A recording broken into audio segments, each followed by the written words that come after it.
conducted 70 interviews. It's a lot to do by yourself with these individuals. And I figured out what happened in their stories. How did they leave Nazi-occupied Germany, where there were many laws persecuting against Jews? Jews could not work in certain places, Jewish stores were closed, many Jewish houses were burned, there were firebombs thrown, and then it started many deportations. People were rounded up, taken from their homes, they were brought to the east, they said, to Poland, into concentration camps, and as many of you know, they were killed there. Very high technology, there was very high organization, very good records, high organization of concentration camps with prisoners there, very thin, starving, many died of sickness. So what happened was these people who I interviewed escaped from that.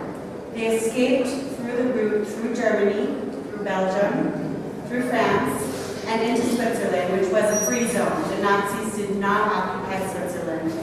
They went there, and they were free as children. They were not 100% free. First of all, they had no families. Most of their parents and grandparents and even siblings, brothers and sisters were deported. They perished, they died. They were what we call the victims and the martyrs. And those who were saved were put in orphanages or taken by foster families, and they survived. And I was able to interview them now 65, 70 years after that event and talk to them about the story of escaping basically illegally, clandestinely into freedom. And this got me interested in the stories of people who had experiences with conflict, with genocide, with mass atrocities, as we say, and thinking about what can we learn about instances of justice for people who have experienced some of the gravest crimes, some of the worst things that we can possibly imagine. Even when we read about it, we get sick, let alone experience it, we are definitely sick. So these crimes are the things that my research has read.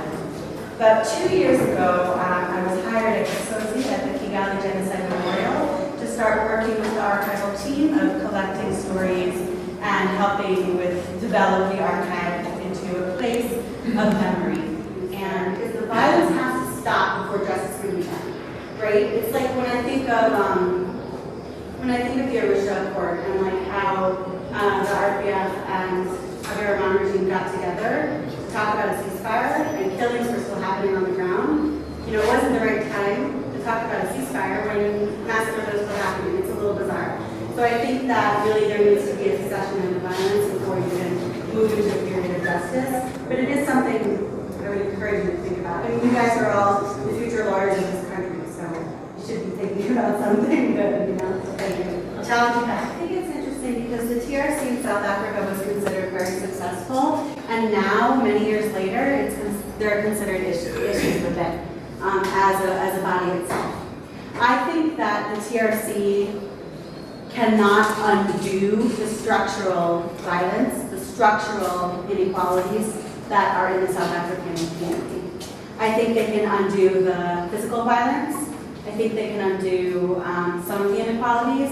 But in a system like South Africa, you have such a structural problem at the very core of society with white and black people, that it was a long-standing system that did damage day after day after day. Do you understand what I say by structural? Structural is like this.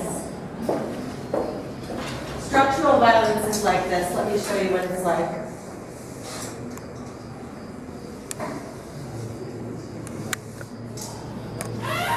These are waves, right? These are waves of everyday things that happen. Massacre, murder, violence, calm. Structural violence sits underneath all of this and fuels it. You don't see it, right? It's underneath, it's under the ground. You don't see it. It's there so deep and so embedded that you don't see it, but it's affecting all of this in every way. Think about the role of women. Structurally, that's structural violence. That's what we talk about when we say structural violence. And I think structural violence is so deep in South Africa that what we see up here is really due to that. So thank you guys so much. You're amazing. I wish you the best of luck with your last semester. Thank you to Dr. Colinda, especially your dean, for inviting me for